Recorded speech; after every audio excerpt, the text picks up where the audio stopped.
नमस्कार। आज हम इतिहास की एक ऐसी निर्णायक जीत का विश्लेषण करेंगे जो किसी भी मॉडर्न रणनीतिकार या सीईओ के लिए एक मास्टर क्लास से कम नहीं है। हम 1971 के युद्ध को सिर्फ एक सैन्य घटना की तरह नहीं, बल्कि एक हाई स्टेक्स बिजनेस की स्टडी के नजरिए से देखेंगे। आखिर कैसे एक बेहतरीन नेतृत्व और रैपिड एग्जीक्यूशन के दम पर इतनी बड़ी कामयाबी हासिल की जा सकती है, आइए समझते हैं। शुरुआत करते हैं इस एक नंबर से 93,000। ये कोई छोटा मोटा आंकड़ा नहीं है, ये 93,000 सैनिकों के पूर्ण आत्मसमर्पण को दर्शाता है। अगर हम इसे बिजनेस की भाषा में समझें तो ये महज कुछ ही दिनों के भीतर एक बहुत बड़े प्रतिस्पर्धी या कॉम्पिटिटर का पूरी तरह से धराशायी होना था। रातों रात इतनी बड़ी संस्था का गिरना ये साबित करता है कि इसके पीछे की रणनीति कितनी अचूक रही होगी। तो आज के हमारे इस विश्लेषण का खाका क्या रहेगा?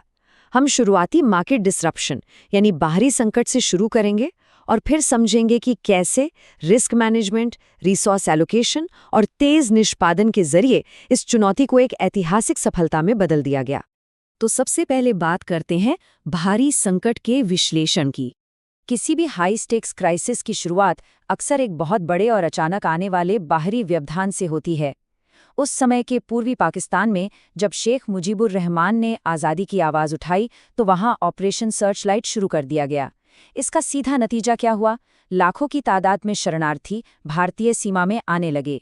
कॉर्पोरेट टर्म्स में देखें तो ये भारतीय नेतृत्व पर एक मैसिव एक्सटर्नल प्रेशर था, एक ऐसा मार्केट डिसरप्शन जिसने नेतृत्व को तुरंत एक्शन लेने पर मजबूर कर दिया। अब आगे बढ़ते हैं और देखते हैं कि नेतृत्व ने इस जोखिम को कैसे संभाला।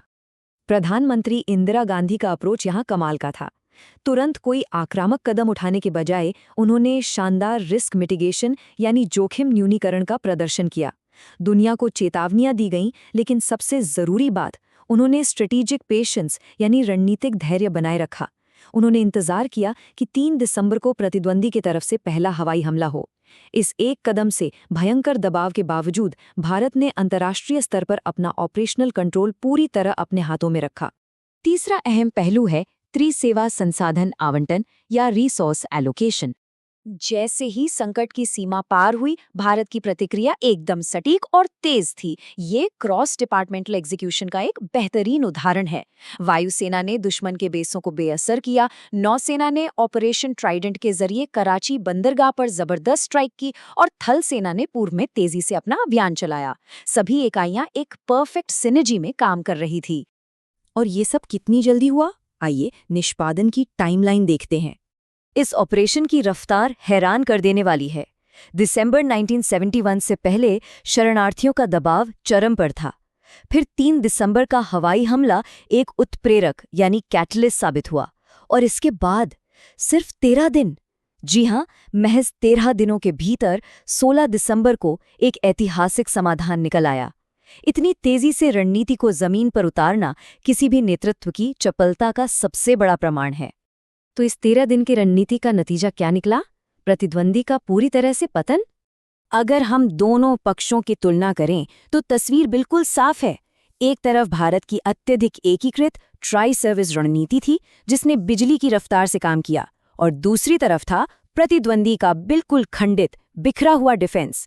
इस शानदार रिसोर्स एलोकेशन ने सामने वाले को रिकवर होने का कोई मौका ही नहीं दिया और उनका पूरा का पूरा सिस्टम कोलैप्स हो गया। 16 दिसंबर का डेटा अपने आप में ऐतिहासिक है। जनरल नियाजी का जनरल अरोड़ा के सामने आत्मसमर्पण, 93,000 सैनिकों के हथियार डाल देना और सबसे बड़ी बात, एक नए राष्ट्र बांग्लादेश का उदय। ये सिर्फ एक जीत नहीं थी, ये पूरी की पूरी व्यवस्था और मार्केट डायनामिक्स को बदल देने वाला एक मास्टर स्ट्रोक था। आखिर में मुख्य कार्यकारी प्रबंधन के लिए इस ऐतिहासिक जीत से क्या सबक मिलते हैं? आज के कॉर्पोरेट लीडर्स के लिए यहाँ 3 बिल्कुल स्पष्ट और एक्शनेबल टेकअवेज हैं। पहला, बाहरी दबाव चाहे जितना हो, अपना रणनीतिक धैर्य कभी न खोएं। दूसरा, अपने अलग अलग विभागों के बीच एक जबरदस्त सिनर्जी और रिसोर्स एलोकेशन सुनिश्चित करें। और तीसरा, जब एक्शन लेने का वक्त आए तो आपका एग्जीक्यूशन इतना तेज और निर्णायक हो कि एक लॉन्ग टर्म कंपेटिटिव एडवांटेज आपके हाथ में आ जाए। इस विश्लेषण को खत्म करने से पहले 1971 की इस जीत से निकले एक गहरे विचार पर गौर कीजिए। जब लड़ाई इंसाफ के लिए होती है तो जीत सच्चाई की होती है। इसे किसी भी संगठन के एक अल्टीमेट कॉर्पोरेट विजन की तरह देखिए। जब आपके कोर विजन में पूरी नैतिक स्पष्टता होती है तो वो कैसे आपकी रणनीतिक सफलता को अद्वितीय गति प्रदान करती है, ये निश्चित रूप से हम सबके लिए विचार करने योग्य एक बहुत बड़ा सवाल है। इस चर्चा में शामिल होने के लिए धन्यवाद।